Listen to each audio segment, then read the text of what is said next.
All right, back here on Inside Wrestling Radio, up to the interview portion of the show now, and bringing into the studio a good friend of mine, Deon Johnson. Deon's been around since 1990.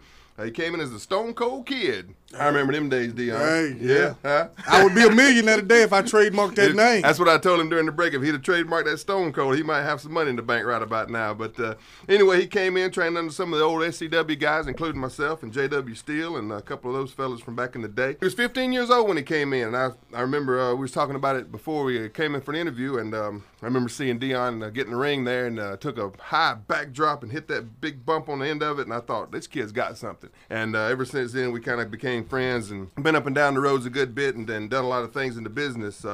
Deon's been to Memphis, where he worked with JYD for a couple of shows, and he also teamed up with Mo from Men on a Mission. Charlie, you'll remember them from back in the WWF days. And Deon's been around, been to Arkansas, worked for the Moondogs up there, did some NACW television up in Charlotte, North Carolina. And we're going to talk about all that stuff, but right now, welcome to the show, Deon Johnson. Deon, how you doing, brother? Man, I'm doing all right, man. It's a pleasure being here and being here with an old friend of mine from back in the day. Back in the day. We really appreciate you coming in, man. We're going to talk about some of your history before we get up to what you're doing currently. And tell us a little bit about your training and what got you into the business. And you know, at 15, why did you think that was something you might want to do? Man, I remember back when I was probably in the 3rd or 4th grade, and we had like career day, and they asked me, they was asking the students what they wanted to be when they grew up. Yeah.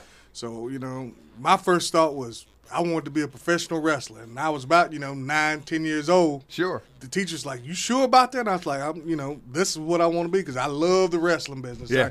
From the time I first saw it when I was, 6, 7 years old. Sure, yeah. Now, who were some of your heroes as you were watching when you were a kid like that? Man, I had 3 guys that I really enjoyed watching, and that was Junkyard Dog, yeah, Jimmy the Boogie Woogie Man Valiant, sure, and the American Dream, Dusty Rhodes. Dusty Rhodes. Son of a plumber. That's right. That's right. So, and I guess and later on in your career, and we'll talk about it later on in the interview, but later on, I guess it had, with JYD being one of your childhood heroes, I guess it had to be a complete and utter thrill to team with him later on in your career, yeah? Man, like a kid in a candy store. Actually, I got to wrestle against or team with all 3 of my idols. Yeah, yeah, so, fantastic. And we'll talk about that a little bit later in the interview. But tell us a little bit about when you first got into the business. Now, you were 15 when you broke in, and like you said earlier when we were talking before the interview, that you weren't allowed to actually wrestle on any of the shows. How was that kind of trying to break in there? How was that for you? Man, it was hard just seeing, being at the shows at 15 and wanting to get in the ring, but, you got the state athletic commission there, sure. and yeah. It's against the rules. You got to be at least, 18. Right. And it was frustrating, but I bided my time.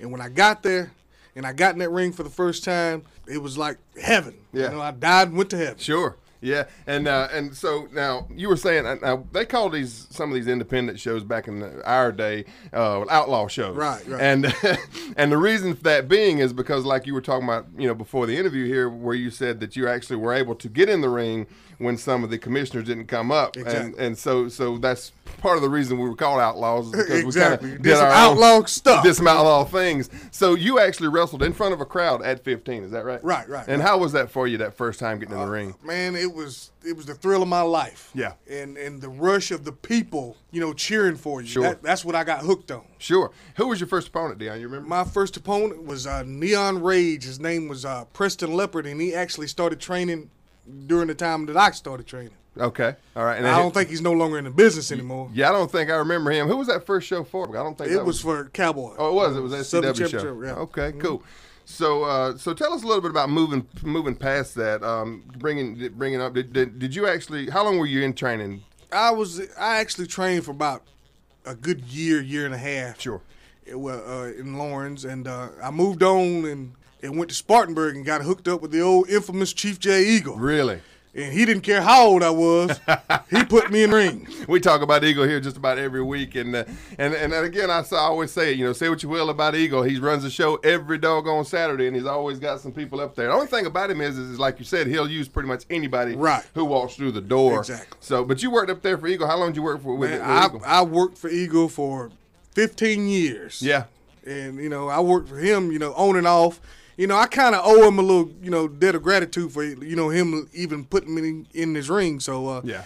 once a year I try to go back and give back to him and Sure. go, do a show for him. Right, and see, that's that old school mentality that we talk about here. A lot of guys won't do that, and some of the people that Eagle and other promoters too, and Sir Charlie's has had parts of it. And I know my man up in Greenville, Norton Lewis, has had some of that.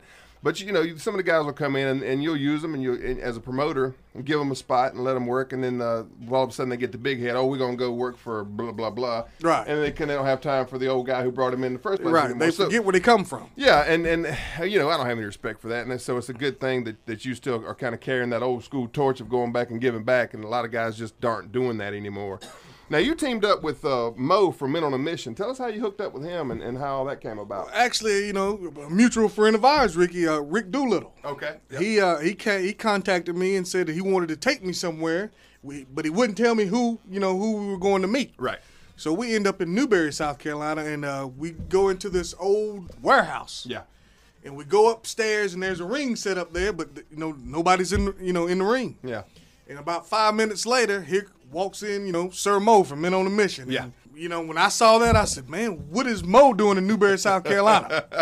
Sure. So, he was looking for a tag team partner to go back and try to make it big back with the WWE. Now, he had just recently been released when he was with Mabel. Right. And doing the Men on a Mission gimmick, and they were released from the company, and he was wanting to get back. Yeah, he was getting back. He wanted to get back. So he was looking for a new partner. Right. Okay. And you got up with him, and he put me in the ring and with this guy, and I locked up. Yeah. And he told me to stop, and I thought maybe I had done something wrong, Right. He said, "Get out of the ring." Okay. And I'm like, man, I didn't know what was going on. Sure. So all of a sudden, we go back downstairs and we go into his little studio apartment that he had at this building, and he says, from the time I saw you lock up, I knew you had something. Sure. I want you to be my new tag team partner, and we're going to Memphis. Wow, just from a lockup. Just from a lockup. That's fantastic. And that's like I said, the first time I saw you, just from taking that one backdrop, I told Mickey, my former partner, I said, that guy's got it, man, and I think he's got a future in front of him. And we're gonna how much time we got, Charlie? Okay, we got a couple more minutes. And so is that from that point forward? Is that when you went to Memphis with Mo, or yeah? Did you do I some had other just things? gotten married in 1999, June of 1999. Okay. And 2 weeks after I came back from my honeymoon, I was gone. Wow. Going Quit my job. Went to Memphis. Going to be a full-time wrestler. Yeah. Who were you working for out in Memphis? We was working for a guy by the name of Randy Hills, and he was pretty much a front man for Jerry Lawler and Jerry Jarrett for USWA. Okay. And he started his own company back up with Channel 5, the infamous Channel 5 there in Memphis on Union Avenue. Sure. Now, so what was he, sort of a feeder territory to Lawler's company? Well, Lawler had already went to the WWE, and he closed down his organization, USWA. Yeah. Right. And so there was no more wrestling going on, and wrestling is the most over thing up there in Memphis on absolutely. Monday nights. Yeah, sure. So, Randy Hills tapped in on it and just started back. They got a contract with Channel 5 to do live TV 10 o'clock on Saturday mornings, and we were up and running. It was a 10-hour drive to and fro. Yeah. And, man, it was rough, but it was worth it. Yeah. So you were working every week? It was a weekly deal? Every week. We'd work, 3 or 4 days and come home for 2 days and be back up in Memphis. Very cool. And were you on a contract, or was it a pay-by-play deal? It was just a pay-by-play deal. Sure. They had Memphis Championship Wrestling, which was the WWE developmental territory on the other side of town. Right.